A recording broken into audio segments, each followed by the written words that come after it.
Bonjour à tous, bienvenue sur la chaîne Voir Autrement NC. Ben voilà, aujourd'hui c'est une nouvelle vidéo. On va parler Journée internationale de l'handicap organisée par le collectif handicap. Et aujourd'hui ça va être une journée un petit peu spéciale parce qu'il va y avoir une délégation qui va monter au gouvernement pour remettre un cahier de revendications au sujet de l'handicap. Donc voilà, je vous fais voir un petit peu où ça va se passer. Et puis c'est vrai que le bâtiment du gouvernement est un peu plus loin. Là, nous sommes sur la place au mémorial américain. Donc voilà. Donc si vous aimez cette vidéo, partagez-la, likez la vidéo et je vous dis à tout de suite pour la suite de la vidéo. Merci.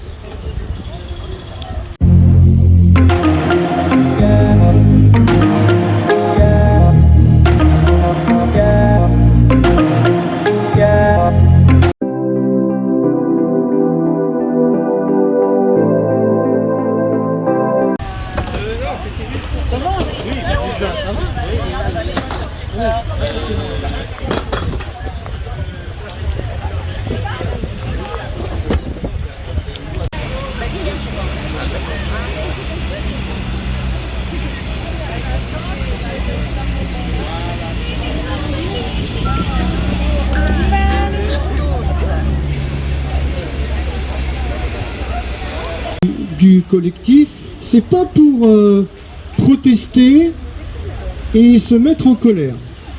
Je dirais que ça c'est un état d'âme qu'on aura peut-être plus tard, mais dans un premier temps on voulait surtout se montrer. Alors vous êtes déjà plus d'une cinquantaine, c'est déjà super. On est en semaine, on est au centre-ville, il faut se déplacer, il y a des blocages parfois, donc on comprend très bien que tout le monde ne peut pas venir. Il y a d'autres opérations qui sont organisées, en particulier au Mont d'Or.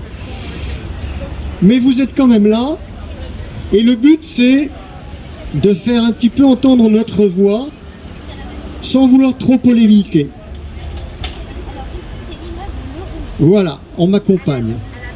Donc bienvenue encore à tous. Ce micro, il n'est pas là pour me permettre à moi de parler, il est là pour vous.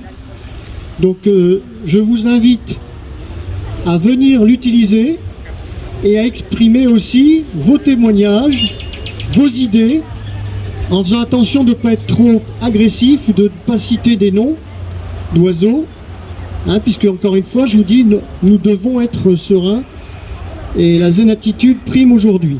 Mais vous devez prendre la parole, expliquer aux associations qui ne connaissent pas forcément vos problématiques, quelles sont-elles, les difficultés que connaissent les personnes qui souffrent d'un handicap aujourd'hui, difficultés d'insertion sociale, difficultés d'accompagnement, voire d'autres difficultés parce qu'elles sont nombreuses. Donc n'hésitez pas à venir prendre le micro.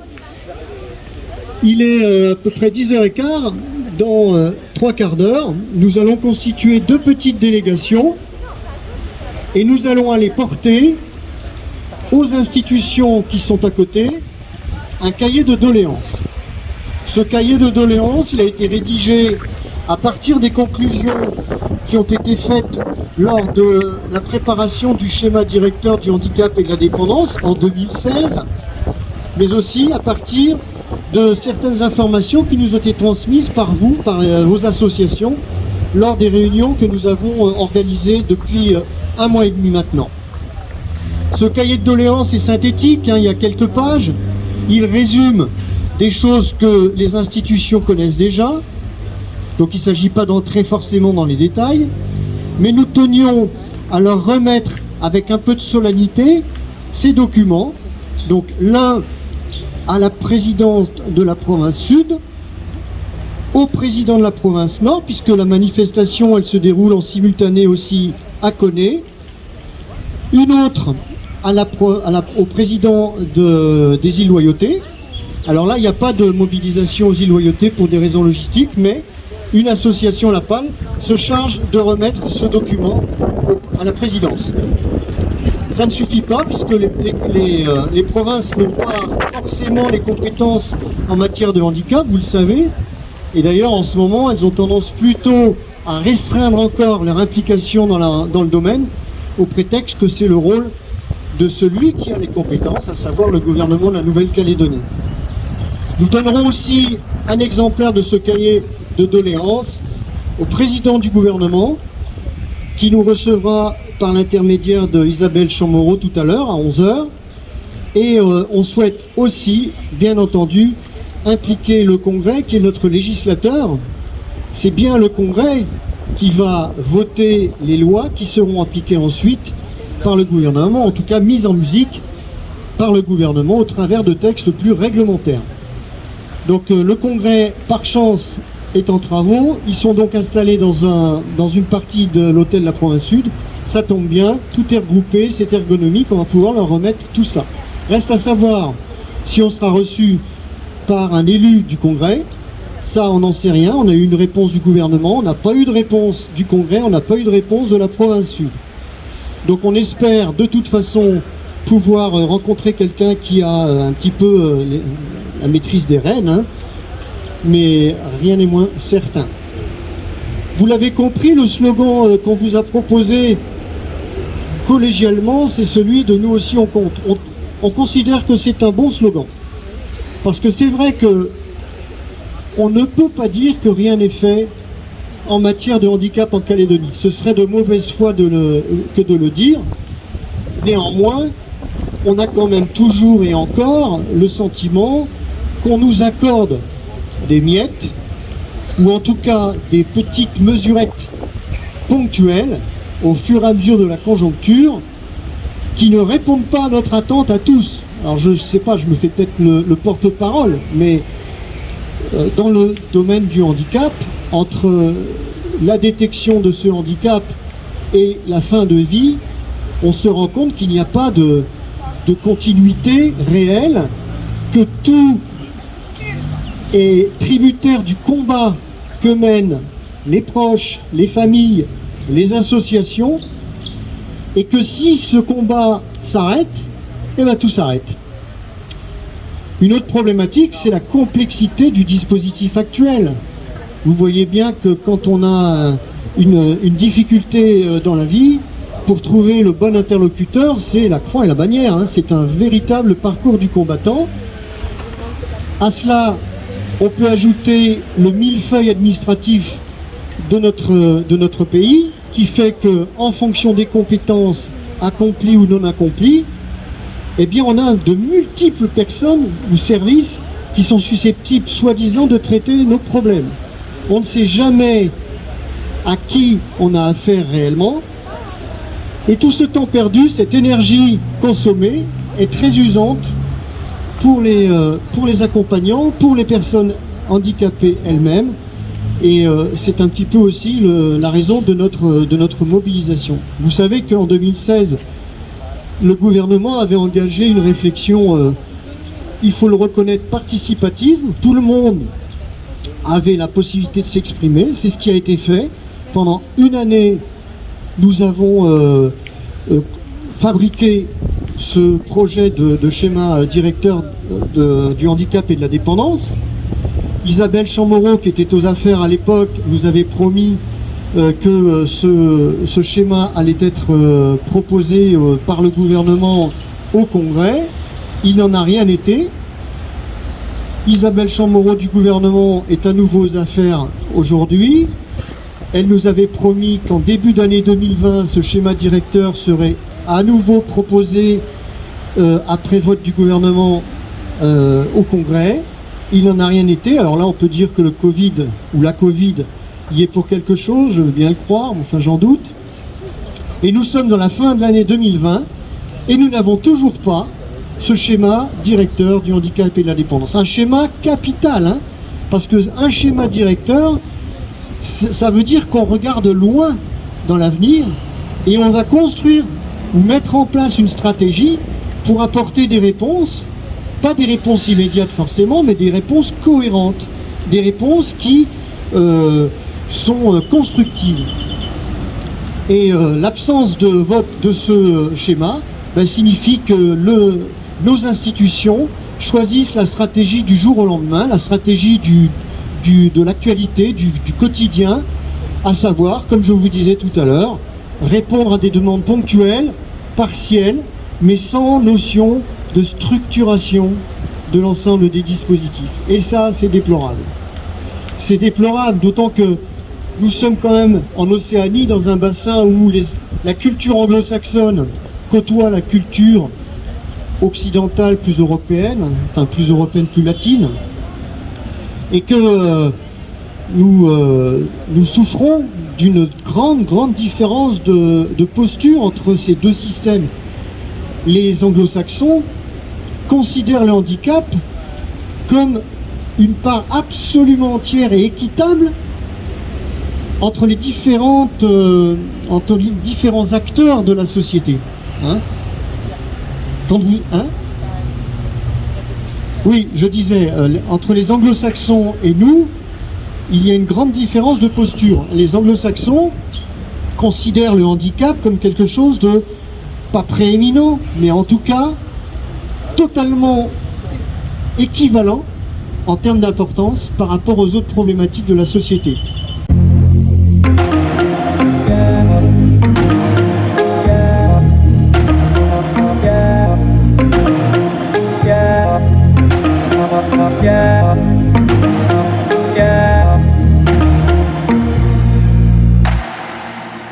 Bonjour tout le monde, je vous remercie à tous et à tous d'être venus. Je crois que nous sommes assez nombreux, je ne m'attendais pas à autant de monde même, donc merci beaucoup. Je voudrais vous rappeler, et Patrick a très bien développé tout à l'heure, un peu les actions qui sont faites par le collectif, mais il faut que vous sachiez, et là, tous, c'est très important, il faut que chacun de vous s'investisse. Ce n'est pas tout d'être handicapé sourd, être handicapé visuel, être handicapé, etc., etc. Ce qu'il faut, c'est s'investir. S'investir dans le collectif, ça veut dire faire des propositions et essayer avec toute l'équipe du collectif de faire aboutir ces demandes. Je vais vous donner un exemple. À l'heure actuelle, la ville de Nouméa, dont nous faisons partie de l'accessibilité, de la commission, a décidé, et le fait tout doucement, de réaménager tous les trottoirs, tous les bateaux, et même, et une anecdote, lorsqu'une personne avait fait une accessibilité au fauteuil sur le domaine public, il voulait faire payer l'occupation. Nous sommes intervenus en disant non, c'est pas concevable. C'est pas du tout l'accessibilité comme on l'entend. Donc je vous demande à tous, et je le répète, aujourd'hui nous avons une manifestation qui nous permet d'être reçus par le Congrès, le gouvernement ainsi que la province Sud. Nous allons leur déposer un cahier où nous avons récapitulé un peu tous les problèmes que nous avons, les inactions, parce que les inactions ce sont des champions, eux ils n'avancent pas en avant, ils avancent en arrière. Je ne sais pas comment ils font, mais ils arrivent à le faire. Si vous voulez, tous ces problèmes, dans ce cahier, il va falloir qu'ils les entendent et qu'on arrête surtout d'une chose. Ça fait des années, et j'ai l'ancienne présidente du collectif qui est là, ce sont des dossiers qui est déjà, il y a une dizaine d'années, étaient déposés sur la table. Ce schéma directeur, Patrick vous en a parlé, il est à déposer, on attend. Donc il faut toujours occuper le terrain, et il faudra de plus en plus occuper le terrain, parce qu'un jour ou l'autre, c'est pas possible de nous faire attendre et de nous prendre, excusez-moi du terme, pour des couillons. Voilà. Alors je vous remercie, je renouvelle mes remerciements. Les commissions vont être faites par Patrick, il va les appeler, et nous allons rencontrer. Si vous avez des questions, nous sommes à votre service, et venez au micro, ou alors quand nous passons au milieu de vous, faites-le. Et surtout, nous sommes un collectif. Toutes les associations doivent participer, doivent s'investir, et vous, personnes en situation de handicap, vous devez vous investir. Merci beaucoup et je vous souhaite une bonne journée. Donc pour aller au gouvernement, il y a Richard Fournier, président, Catherine Pouedy du collectif, Pierre Desménés, Gladys Mendez, les Robinson, avec je sais plus qui, c'est toi. Voilà. Donc je vous demanderai de vous réunir autour de l'homme à chapeau, là.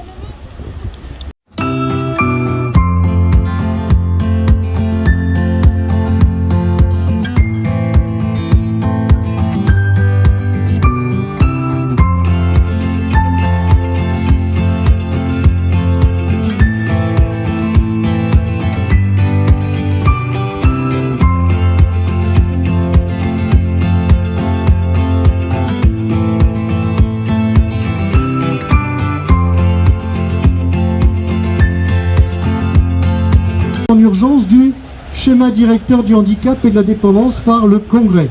Donc ça, je vous l'ai expliqué, il n'y a pas de souci. C'est la priorité absolue, parce qu'en plus, dans ce schéma, se trouvent plein de mesures qui ne figurent pas par la suite et qui sont tout autant de mesures aidant à la structuration de la question du handicap en Nouvelle-Calédonie. Donc il est absolument capital que ce texte soit voté. Après, si on nous rétorque qu'il y a des problèmes d'argent, ben rien n'empêche de les étaler dans le temps, mais d'avoir au moins un plan sur plusieurs années. Comment 4 ans ou 5 ans? Oui, je l'ai dit tout à l'heure, Rebecca. Oui, ça fait depuis 2016 qu'on attend que ce projet soit validé par le gouvernement. Effectivement, on peut pas lancer la pierre au Congrès qui attend que le gouvernement lui transmette le projet, parce que évidemment le Congrès le traiterait, je ne sais pas en combien de temps, mais en tout cas il le traiterait si le gouvernement le saisissait. Pour l'instant, c'est pas le cas. Le point numéro 2, c'est l'amélioration urgente du cadre juridique et de la gouvernance. La gouvernance, c'est la manière, si vous voulez, de manager, d'organiser une problématique. Et je vous l'ai dit tout à l'heure, le problème de la gouvernance en Calédonie, il est sérieux, puisqu'il y a un empilement de compétences, il y a des rôles qui s'entrecroisent, qui s'opposent donc, puisqu'il y a beaucoup de cloisonnement aussi dans nos administrations. Il y a des compétences territoriales qui sont appliquées à titre dérogatoire par les provinces, même à titre dérogatoire par des communes, enfin c'est n'importe quoi, hein. Tout ça, c'est pas bien organisé. Donc nous, ce qu'on demande, c'est une vraie gouvernance et une vraie structuration de l'ensemble du secteur. Par exemple, la création d'un poste de référent pour le handicap qui serait rattaché directement au secrétariat général du gouvernement. Le secrétaire général du gouvernement, donc le nouveau secrétaire général arrive, l'ancien est parti il y a quelques mois, et donc ce nouveau secrétaire général, c'est le patron de l'administration territoriale.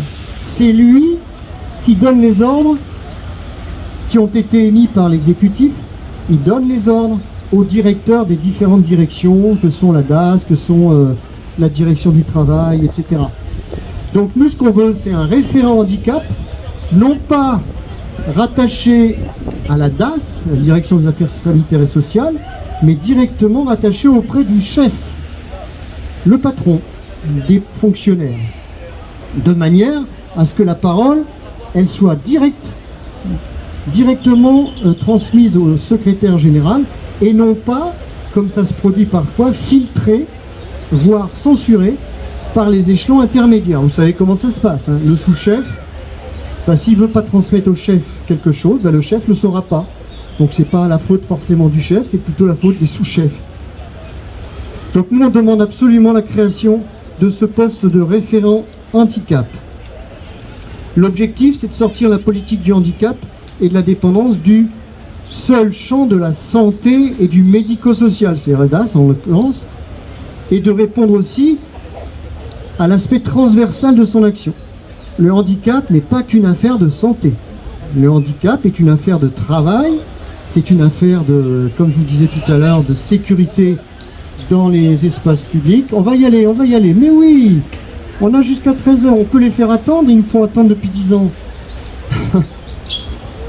Deuxième point de la gouvernance, mise en place d'une évaluation de la politique publique avec en priorité un audit de l'offre de prise en charge, c'est-à-dire un examen par un organisme indépendant de la valeur des offres de services, les établissements, les dispositifs, toutes ces choses qui font qu'on peut apporter une réponse. On ne sait pas trop si certaines ne sont pas une répétition d'autres, ou n'entrent pas en conflit avec d'autres, ou s'il n'y a pas des manques. Donc ça c'est important, cet audit. Il y en a déjà eu un il y a quelques années, je crois que c'était en 2013, mais ça a donné pas grand-chose. Le cadre juridique dans la gouvernance, donc c'est les textes, hein, la réglementation territoriale uniforme en matière de l'accessibilité des établissements recevant du public. Ça, je vous l'ai dit tout à l'heure. La législation territoriale pour l'obligation d'aménagement raisonnable. Un aménagement raisonnable, hein, c'est législation territoriale pour l'obligation d'aménagement raisonnable. La proposition, c'est qu'on se retrouve rapidement donc, avec le cabinet de Madame Chamorro pour vraiment définir les priorités qui vont être présentées au Congrès. Donc elle propose déjà d'aller démarcher, alors je ne sais pas ce que le Congrès vous a dit à la délégation, enfin elle se propose d'aller rencontrer ses collègues du Congrès, un petit peu faire un démarchage pour présenter déjà le schéma et pour avoir un peu la température de leur avis par rapport à ce schéma. Mais l'essentiel quand même de la discussion a porté sur le fait que, un, il n'y a plus d'argent, et deux, le handicap et la dépendance, ça coûte cher. Donc c'est en ça que je suis un peu déconfite, parce que c'est toujours la même rengaine. Voilà, hein, excusez-nous de coûter cher, mais bon, voilà. C'est un peu comme si on avait fait exprès. Et bien sûr, tout le monde sait qu'on fait exprès pour emmerder la population et peser sur les impôts. Donc voilà, c'est quand même le leitmotiv qui est beaucoup revenu, c'est il n'y a plus du tout d'argent, les dépenses du handicap et de la dépendance sont exponentielles depuis 2009, ça va bientôt atteindre les 10 milliards, voilà, donc c'est une lamentation sur les sous. Voilà, donc on a un peu fait remarquer que si le pays était ruiné, c'était pas forcément de notre faute, mais bon, ça n'a pas trop plu cette remarque-là. Voilà donc où on en est. Voilà. À part avoir un calendrier, on va revenir sur des choses quand même fondamentales comme le schéma, cette étude, cette cartographie qu'on demande quand même depuis très longtemps. Voilà. On n'a pas obtenu grand chose d'autre. Richard, si tu veux compléter. Le CHD, vas-y, CHD, etc.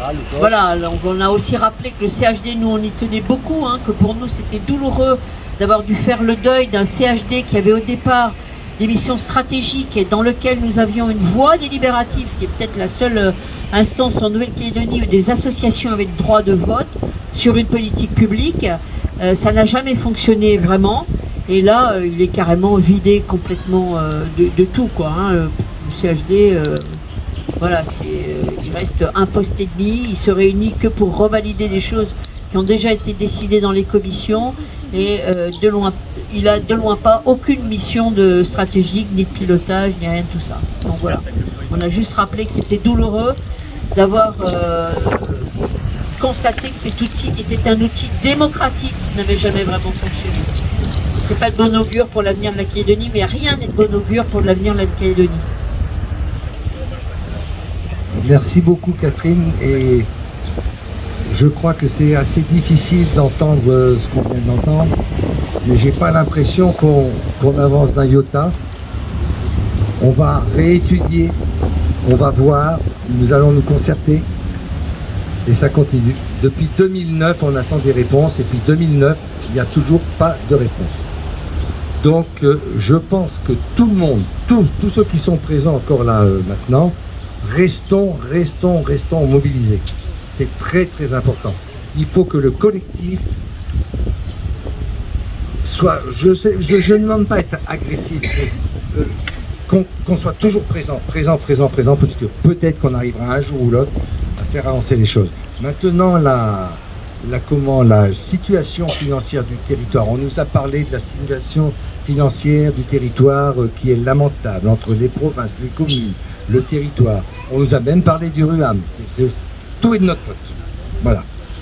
Donc soyons, et ça c'est un appel que je vous fais, hein, parce que, bon, oui évidemment je suis en situation de handicap, mais je pense à toutes les familles, à toutes les personnes en situation de handicap. Il faut se battre, il faut tenir bon, et il faut que toutes vos associations, vous collaboriez si vous le voulez évidemment, avec le collectif, avoir des idées et surtout se mobiliser, se mobiliser, se mobiliser. Voilà, c'est le message que je vous donne, parce que franchement, je crois que on a gagné certaines choses, mais on a un sacré combat encore à faire. Et surtout un combat d'écriture, de législation. Des droits, on a des droits. Et ces droits, je tiens à ce qu'on les respecte. Et aussi, il y a la charte de l'ONU qui a été distribuée un peu à tout le monde. J'espère que vous l'avez tous. Si vous ne l'avez pas, vous demandez au collectif. Mais cette charte, c'est les 50 points les plus importants que la France a signés, que la Calédonie, normalement, c'est applicable en Nouvelle-Calédonie, mais elle n'est pas respectée à la lettre. Voilà, je vous remercie. En tout cas, je tiens à tous vous remercier d'être restés et d'être venus si nombreux. À qui je passe le... Merci beaucoup. Hein. Merci, merci.